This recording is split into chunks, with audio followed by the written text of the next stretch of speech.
वाकिफ कहाँ जमाना हमारी उड़ान से, वो और थे जो हार गए आसमान से। नमस्कार, आपका स्वागत है युव तरंग में। आपके साथ मैं हूं शिखा शर्मा। आज हमारे साथ कार्यक्रम में जुड़ी है हमारी युवा साथी जो अपने हौसले, हिम्मत, जज्बे और जुनून से आसमान की बुलंदियों को छूने के लिए कदम बढ़ा रही हैं। वो बहुत ही खूबसूरत पेंटिंग बनाती हैं और जब आप उनकी पेंटिंग को देखेंगे तो आपको महसूस होगा कि शायद पेंटिंग बोल पड़ेंगी। लेकिन इतनी खूबसूरत पेंटिंग के पीछे खास बात ये है कि इसमें छिपा है उनका संघर्ष, उनकी मेहनत और कभी न हारने का जज्बा।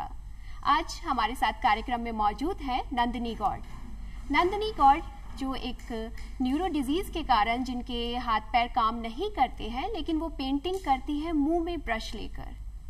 नंदिनी गौड़ की पेंटिंग को देखने के बाद आप सिर्फ एक ही बात कहेंगे कि वाह क्या पेंटिंग है। और आज नंदिनी गौड़ के साथ ही हमारे साथ कार्यक्रम में जुड़ी है उनकी मदर सीमा शर्मा जी भी, क्योंकि माँ को पहली शिक्षिका कहा जाता है। और नंदिनी आज जिस मुकाम की ओर आगे बढ़ रही हैं, जो सफलता हासिल कर रही हैं, उनमें उनकी माता जी का भी बहुत योगदान है। तो आप दोनों का हम इस कार्यक्रम में बहुत बहुत स्वागत करते हैं। Thank you. नंदिनी, आप हमारे साथ जुड़ी हैं और आपकी पेंटिंग को देखने के बाद तो मैं भी आपकी फ़ैन हो गई हूँ और बहुत सारी फ़ैन फॉलोइंग भी होगी आपकी। लेकिन हर आर्टिस्ट की एक शुरुआत होती है, तो अब मन में सवाल ये आता है कि हमारी नंदिनी ने शुरुआत कहाँ से करी पेंटिंग करने की? मैंने शुरुआत 10-12 साल की एज से करी थी, ग्रीटिंग कार्ड्स के ज़रिए। मैंने बहुत सारे ग्रीटिंग कार्ड्स बनाए, बहन के लिए बर्थडे पे ग्रीटिंग कार्ड्स। मेरे फिजियोथेरेपिस्ट थी, उनका प्रमोशन हुआ था तो उनके लिए ग्रीटिंग कार्ड, नाना के लिए ग्रीटिंग कार्ड, बहुत सारे ग्रीटिंग कार्ड्स बनाए। तो वो धीरे धीरे पैशन में आया, फिर वो सीरियसली मैंने उसको लिया और वो अब बस वही है। मतलब पेंटिंग आपके जीवन से जुड़ गई है। जुड़ गई है, बिल्कुल। नंदिनी, लेकिन आजकल ना ये देखने में आता है हमारे युवा साथी है ना बहुत परेशान रहते हैं, कभी एक क्षेत्र में जाते हैं, कभी दूसरे क्षेत्र में जाते हैं। और अभी आप इतनी यंग हैं और इतने अचीवमेंट आप हासिल कर रही हैं, तो आपके मन में ये आया कि आपको पेंटिंग ही करनी है, तो ये विचार कब पक्का हो गया कि बस इससे ही जुड़ के रहना है? एक्चुअली में मैंने बीच में सोचा था जब मैंने 12th करी कि मेरे को ना आगे पढ़ाई में, मतलब पढ़ाई अभी भी मैं कर रही हूँ, लेकिन मेरे को लगा था कि नहीं, मुझे कुछ और करना चाहिए। लेकिन फिर मेरा इंटरेस्ट बहुत ज़्यादा, क्योंकि मैंने जब पढ़ाई के लिए ब्रेक लिया था पेंटिंग वगैरह से, तो बहुत अजीब लगा। ऐसा लगा कि पेंटिंग नहीं है ना तो कुछ नहीं है। तो लगा कि नहीं, मेरा असली पैशन, मेरा असली इंटरेस्ट आर्ट वर्क ही है, तो मेरे को उसमें ही जाना चाहिए। तो आपने फिर ठान लिया कि पेंटिंग से आपको जुड़ना है और पेंटिंग एकदम दिमाग में क्लियर हो गया कि बस यही है। तो आपकी जो फैमिली की बात हम करते हैं, जब आप इन परेशानियों का कठिन समय भी आपने देखा है, आप सामना करते हैं, तो ऐसे में फैमिली का सपोर्ट कैसा रहा? फैमिली का सपोर्ट तो बहुत ज़्यादा है। मतलब मैं उसको पूरा एक्सप्लेन भी नहीं कर पाऊंगी कितना ज़्यादा सपोर्ट है। मम्मी पापा का मतलब इतना सपोर्ट है कि पूरा दिन वो मेरे चीज़ों में लगे रहते हैं। मम्मी की लाइफ देखो तो सिर्फ मेरे लिए हो गई, ऐसा लगता है कभी कभार। जितना भी पर्सनल काम है, उनकी पर्सनल लाइफ ही कुछ एज सच नहीं रही, वो पूरे टाइम मेरे में ही लगी रहती है। और पापा इतना, मतलब एज होने के बाद भी मेरे को उठाना बिठाना, इवन व्हीलचेयर सहित वो मेरे को सीढ़ियों पे चढ़ा देते हैं, तो इट्स अमेजिंग।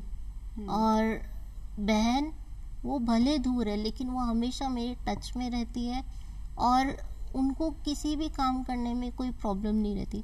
तो इन शॉर्ट में कहूँ तो फैमिली का सपोर्ट तो बहुत ज़्यादा है। और नंदिनी, ये कहा भी जाता है कि जो माता पिता होते हैं उनकी झलक हम संतान में देखते हैं, तो आप में इतना टैलेंट है, तो क्या कहीं आपकी फैमिली में भी कोई पेंटिंग से जुड़ा हुआ है? हाँ, एक्चुअल में मेरे पापा जुड़े हुए हैं।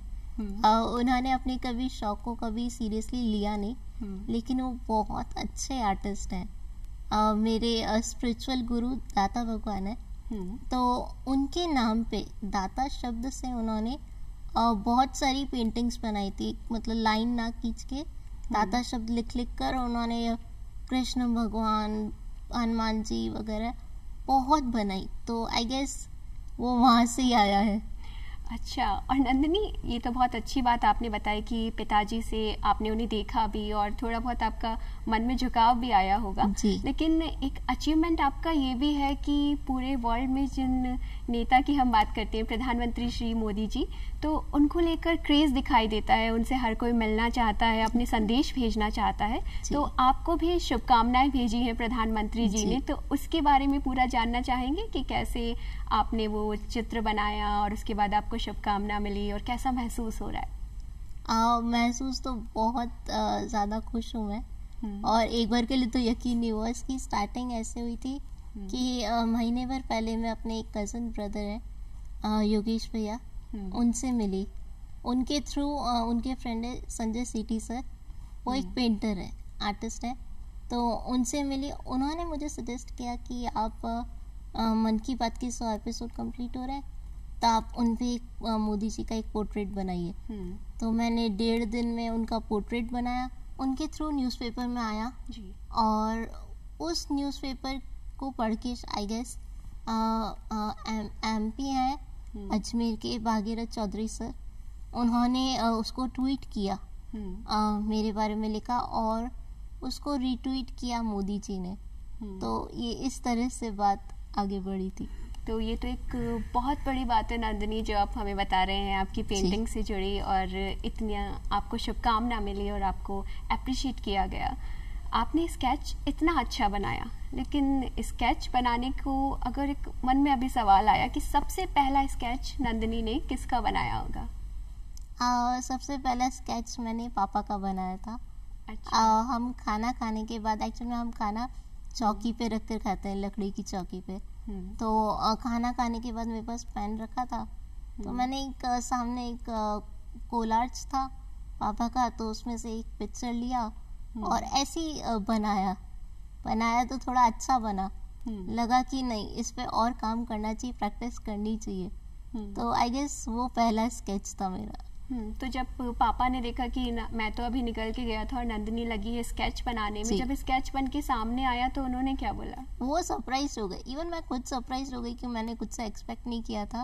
और मम्मी पापा तो पूरे सरप्राइज हो गए, अरे वाह, वो बहुत खुश हुए। फिर उन्होंने कहा कि अब इस चीज़ को आगे बढ़ाना चाहिए आपको, और आप बोला आपको क्या चाहिए।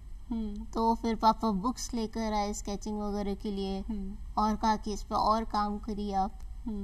तो वहाँ से आपको पता चल गया था कि मतलब स्केचिंग आप कर सकती हैं और पेंटिंग में भी आप कुछ अच्छा कर सकती हैं, और फैमिली को भी पता चला। आज आपकी मम्मी भी साथ में हैं जो आपको फुल सपोर्ट करती हैं।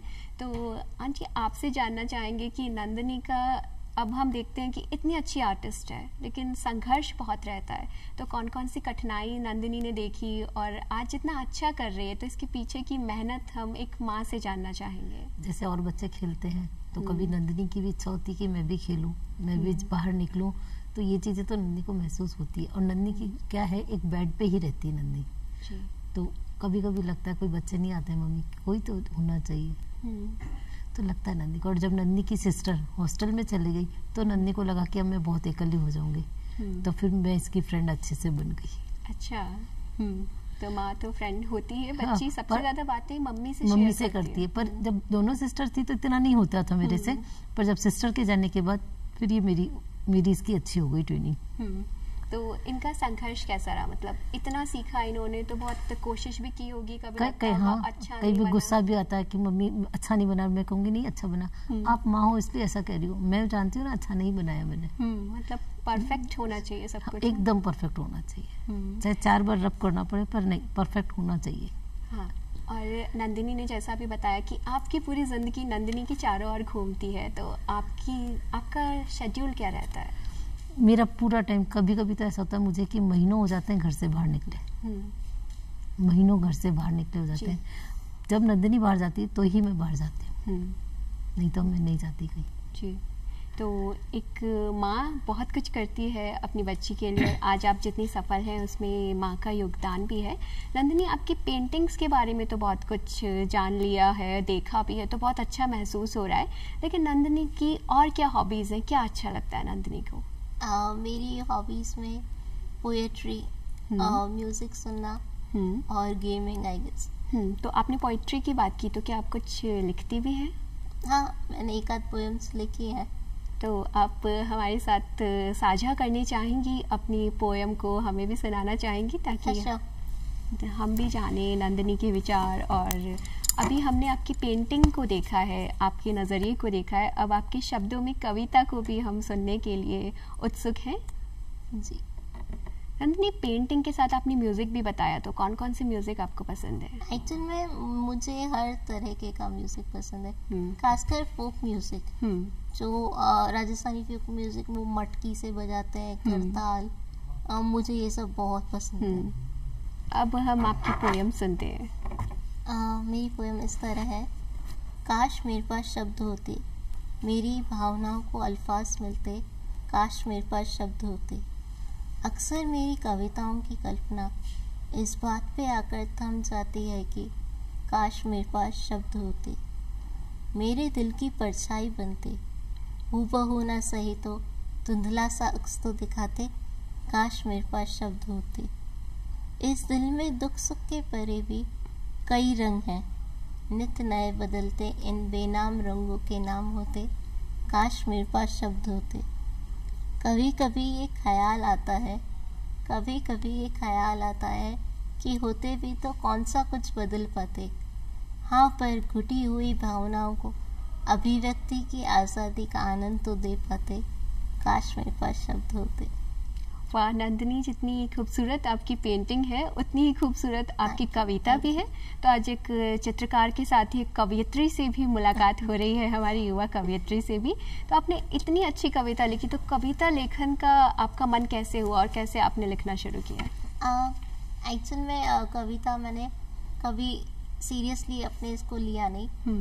मैंने एक आध मम्मी के लिए, बहन के लिए लिखी, लेकिन ज़्यादातर जब मैं कभी बहुत इमोशनल होती हूँ, कई बार घर में ऐसे सर्कमस्टेंसेस हो जाते हैं जो कि हर फैमिली में होते हैं, क्वाइट नॉर्मल, तो फिर मन में बहुत सारी जब भावना आ जाती है, आप किसी से कह नहीं पाते, तो बेस्ट वे होता है कि आप उसको शब्दों में पिरोकर और एक पोएम बना दो और उसको बस सेव रखो अपने तक। अच्छा, लेकिन हमने तो आपके मन की बात भी जान ली, आज सुन ली, और बहुत ही अच्छा लगा, बहुत अच्छा लिखती भी है। Thank you. अब जब हम आपकी पेंटिंग से जुड़ी हुई बात करते हैं, तो हर एक इंसान का जिस भी क्षेत्र में होता है, कोई ना कोई आदर्श होता है, कोई ना कोई प्रेरणा होती है।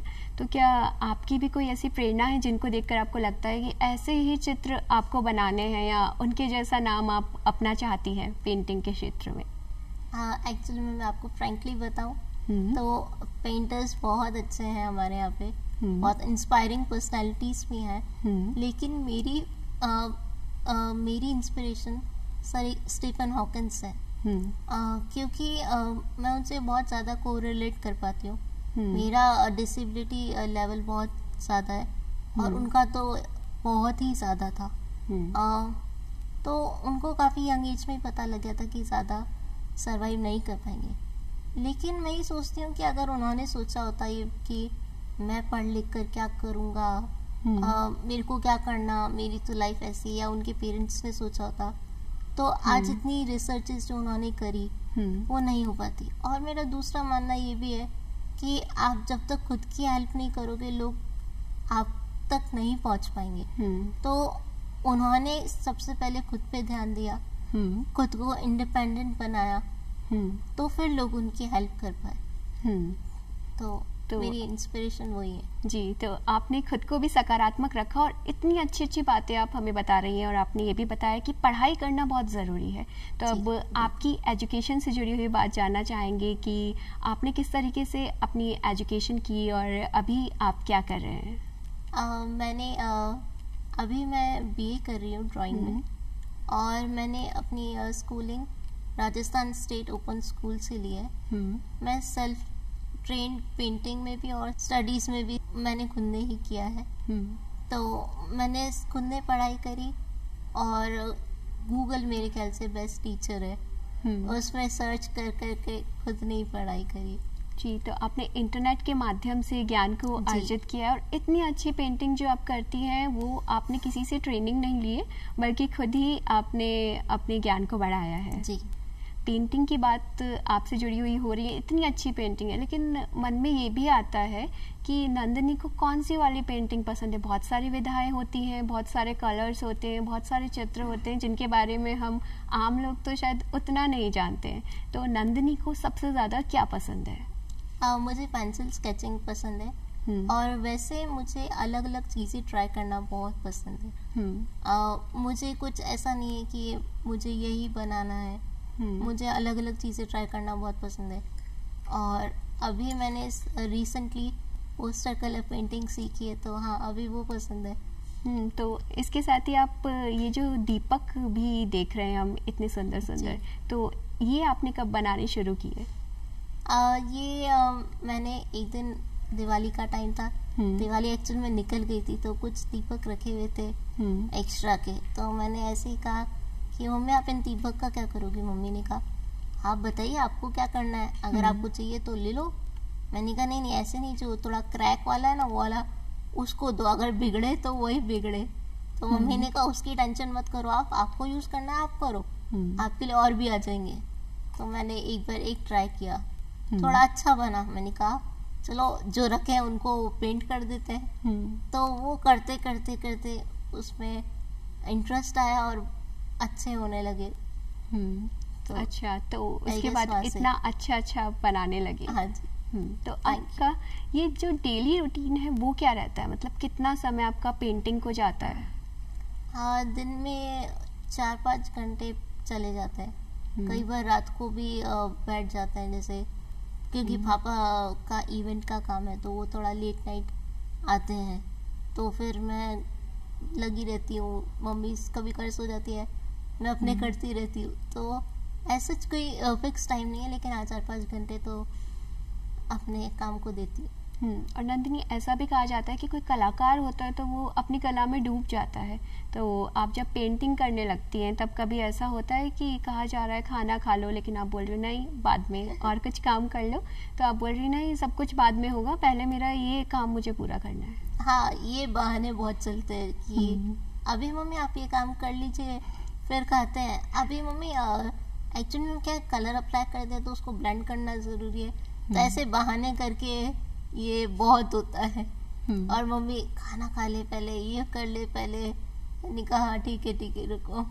तो ऐसे बहुत होते हैं जी। अब आपका व्यक्तित्व हम देखते हैं तो इतना सकारात्मक है, मतलब आज के माहौल में हम बात करें तो बहुत जल्दी हमें ऐसे लगने लगता है कि हम नेगेटिव हो गए हैं, नकारात्मकता हम पे प्रभाव डाल देती है, लेकिन आपको जब एक युवा के रूप में हम देखते हैं तो हमें लगता है कि प्रेरणा है हमारे सामने की युवा जिससे बहुत कुछ सीख सकते हैं। तो आप हमारे युवाओं को क्या कहना चाहेंगी, आपका संदेश क्या है युवाओं के लिए? मैं यही कहना चाहूँगी कि इंडिपेंडेंट बनिए और अपने इनर टैलेंट को पहचानिए। मेरे ख्याल से हर किसी में कोई ना कोई टैलेंट ज़रूर होता है, और खासकर डिसेबल्स को, क्योंकि कई बार उनको अंडर एस्टिमेट करते हैं लोग, तो उनको भी उनमें भी टैलेंट है जैसे मेरे में है, तो उनको अपना इनर टैलेंट पहचानना चाहिए और उसे आगे बढ़ाना चाहिए, और सबको इंडिपेंडेंट बनने की कोशिश ज़रूर करनी चाहिए। तो जब आप पहचानेंगे तभी कुछ कर पाएंगे, या फिर सोचते ही रह जाएंगे तो शायद कुछ नहीं होगा। हाँ, और अपने टैलेंट पे काम करने की बहुत ज़रूरत है। ऐसे नहीं कि और सीखने की बहुत ज़रूरत है।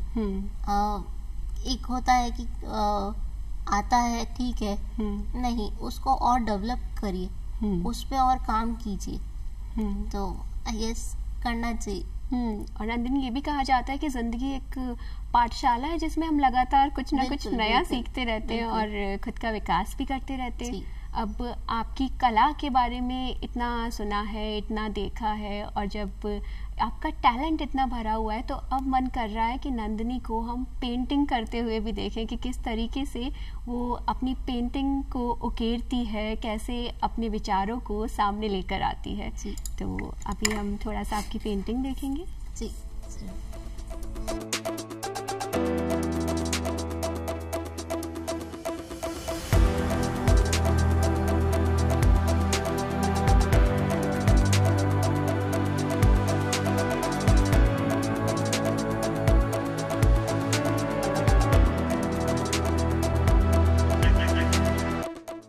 तो नंदिनी आपने बना लिया ये? आई गेस जल्दी में यही हो पाया। जी। आई नो इतना अच्छा लगा। हम हमारे युवा साथियों को भी दिखाएं।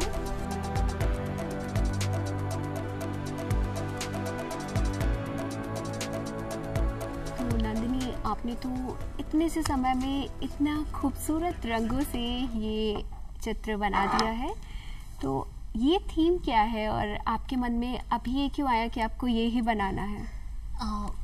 मुझे सनसेट बड़ा अच्छा लगता है देखने में, और फ्लावर्स बहुत अच्छे लगते हैं, तो जस्ट उन दोनों को कंबाइन कर दिया और बना दिया। तो इन सारे रंगों को हम अलग अलग देखते हैं, तब ये तस्वीर सोच पाना हम जैसे लोगों को जो चित्रकारी से जुड़े हैं उनके लिए तो बहुत मुश्किल है, लेकिन आपने बहुत ही खूबसूरत तरीके से इतना सुंदर चित्र इतने से समय में हमें दे दिया, और एक सनसेट का एहसास भी आपने हमें करा दिया है। अब जब हमारी और आपकी थीम से जुड़ी हुई बात हुई, जैसे अभी आपके मन में आया सनसेट और आपको ये देखना पसंद है, तो ऐसे ही जब आप अलग अलग पेंटिंग्स बनाती हैं तो आप को थीम सोचने में कितना समय लगता है और कैसे आपके मन में आता है कि अब मुझे नेक्स्ट बनाना क्या है? एक्चुअल में पहले बहुत समय लगता था, क्योंकि मैंने शौकिया तौर पे ऐसे ही बनाती थी, तो समय लगता था। लेकिन अब तो बहुत सारे टारगेट्स रहते हैं, क्योंकि बहुत कुछ इंस्पायर में देखती हूँ, तो ये बनाना है, वो बनाना है। और अभी हाल ही में मैंने एग्जीबिशन लगाने के बारे में सोचा है। इतना हालांकि मुझे पता नहीं है, लेकिन हाँ, एग्जीबिशन लगाने की। तो मैंने सोचा फर्स्ट एग्जीबिशन के लिए मुझे राजस्थान थीम रखनी चाहिए, और उसमें राजस्थान से रिलेटेड जो भी है कल्चर, हेरिटेज और मॉन्यूमेंट्स, तो उसको पोर्ट्रेट करने की कोशिश करूँगी। तो आपने अब तैयारियां शुरू कर दी हैं उस एग्जीबिशन जो आपके मन में है लगाने की, उससे जुड़ी? जी जी जी। मैंने उसमें एक पेंटिंग बना दी है ईसा गणगौर जी की, और एक अभी चल रही है। तो आपकी तैयारियां चलती जा रही हैं। नंदिनी, ये भी सुनने में आया है कि नंदिनी इतनी अच्छी पेंटिंग तो करती हैं, साथ में अब निर्णायक रूप में भी नंदिनी सामने आ रही है। मतलब जो पेंटिंग करते हैं उनमें से सबसे अच्छी पेंटिंग कौन सी है, इसे भी चुनने के लिए नंदिनी आप जाती हैं, तो क्या देखती है? जी, अभी रिसेंटली मुझे चीफ गेस्ट के रूप में इनवाइट किया था स्कूल में, तो मेरे लिए बहुत नया एक्सपीरियंस था, और सबने इतना प्यारा बनाया था। उसमें मेरे लिए जज कर पाना उनमें से बहुत मुश्किल था, लेकिन हाँ, बहुत प्यारे प्यारे थे। तो मैं कलर्स को ज़्यादा देखती हूँ। तो आप कलर्स पे ज़्यादा फोकस करते हैं। और हमने अभी भी देखा जब आप पेंटिंग कर रहे थे ना, तो हर कलर पे आपका ध्यान था कि कहाँ पर कौन सा कलर होना चाहिए, और इतने सारे ब्रशेस यहाँ पे रखे, तो हमें तो कुछ समझ में आता नहीं कौन सा बड़े वाला है, कौन सा है, कहाँ पर यूज़ करना है, लेकिन आप बखूबी यूज़ कर रहे थे क्योंकि आपको एक परफेक्ट पेंटिंग चाहिए थी इस टाइम पे। तो हमने ये भी देखा कि आप किस तरीके से रंगों को चुनते हैं, कलर्स को चुनते हैं। अब हमारे सपने भी होते हैं रंग बिरंगे, हर किसी का सपना होता है, तो आपका क्या सपना है? आप फ्यूचर में क्या सोचती हैं, क्या करना चाहती हैं, आपकी ड्रीम्स क्या हैं? हाँ, आगे मेरे एग्जीबिशंस जैसे मैंने बताया लगाने का ड्रीम है, और उसके आगे मैं ये चाहती हूँ जब मैं एक स्टैब्लिश आर्टिस्ट बन जाऊँ तो मैं एक NGO स्टार्ट करूँ जहाँ पे मैं जो डिसेबल आर्टिस्ट हैं उनको एक प्लेटफॉर्म दे सकूँ। क्योंकि क्या होता है कि पता ही नहीं लगता कि टैलेंट है, जैसे स्पेशली डिसेबल्स में, जैसे मुझे नहीं पता था मुझ में ये टैलेंट है, लेकिन मुझे पता लग गया by the grace of God. लेकिन कई लोगों को पता ही नहीं लगता, उनका टैलेंट रह जाता है। और मेरा मानना ये आर्ट की कोई लैंग्वेज नहीं होती, तो मैं उनको एक प्लेटफॉर्म देना चाहती हूँ जिससे वो इंडिपेंडेंट भी बन सके। और आर्ट ऐसी चीज़ है जो दिल को बहुत खुश कर देती है, तो उनको एक खुशी का जरिया भी दे सके। तो हाँ, मैं उनके लिए और खुद के लिए एक जिससे मैं उनसे जुड़ सकूं और डिफरेंटली एबल्स से। तो हाँ, मैं एक एनजीओ स्टार्ट करना चाहती हूँ। नंदिनी, आपसे अभी तक जितनी बातें हुई, आपकी पेंटिंग्स को देखा, आप में जो छिपी कला है उसको देखा, आपकी कविता सुनी, सब कुछ देखने के बाद अब आपका जो सपना है ना, उसे सुनने के बाद लगता है कि इससे खूबसूरत इंसान, इतनी अच्छी सोच वाला इंसान हमारे सामने हो तो हम बहुत कुछ सीख सकते हैं। आप जैसे युवा प्रेरणा है जो सिर्फ अपने लिए नहीं सोच रहे, इस वक्त भी आपकी सोच ऐसी है कि आप बाकी सबके लिए क्या कर सकते हैं। आप अपने पे भी ध्यान दे रहे हैं और आने वाला आपका सपना सिर्फ आपसे नहीं जुड़ा है, बल्कि बहुत सारे लोगों से जुड़ा है, बहुत सारी उम्मीदों से जुड़ा है। और आप जैसे युवा ही तो हम सबकी प्रेरणा होते हैं, जो सिखाते हैं कि किस तरीके से खुद की ज़िंदगी को बेहतर बनाया जा सकता है और बहुत सारे लोगों को मोटिवेट किया जा सकता है। आज आप जब हमारे इस कार्यक्रम में आई तो आपको देखकर ये लगता है कि आने वाले वक्त में आपसे बहुत सारे लोग सीखेंगे और बहुत सारे लोगों की ज़िंदगी में बहुत सारे खुशियों के रंग आएंगे और उनकी वजह आप होंगी। आप हमारे साथ कार्यक्रम में जुड़ी और साथ ही सीमा शर्मा जी, आपकी मदर भी हमारे साथ आई, जिससे हम आपकी ये बेहतरीन कला देख पाए और इतने अच्छे विचारों को जाना। आपसे मिलकर हमें बहुत अच्छा लगा, बहुत कुछ सीखने को मिला और बहुत प्रेरित भी हम महसूस कर रहे हैं। आज हमारे साथ कार्यक्रम में जुड़ने के लिए आपको बहुत बहुत धन्यवाद। तो साथियों, ज़िंदगी हमें सिखाती है कि बहुत सारी मुश्किलें हमारी ज़िंदगी में आ सकती हैं, लेकिन उनका सामना हमें करना होता है सकारात्मकता से। और जब हम ऐसा कर लेते हैं तो सिर्फ अपने लिए नहीं, बल्कि बहुत सारे लोगों के लिए एक अच्छी राह खोल सकते हैं। तो हम क्या सोच रहे हैं, इसका असर सिर्फ हम पर नहीं, बाकी बहुत सारी ज़िंदगियों पर पड़ता है। आज हमारे साथ जुड़ी नंदिनी गौड़, जिनके एक्सपीरियंसेस को हमने जाना, जिनकी कला को हमने जाना और इनके अच्छे विचारों से आप सभी को भी प्रेरणा मिली होगी। आज के कार्यक्रम में बस इतना ही। हमें दीजिए अनुमति। नमस्कार।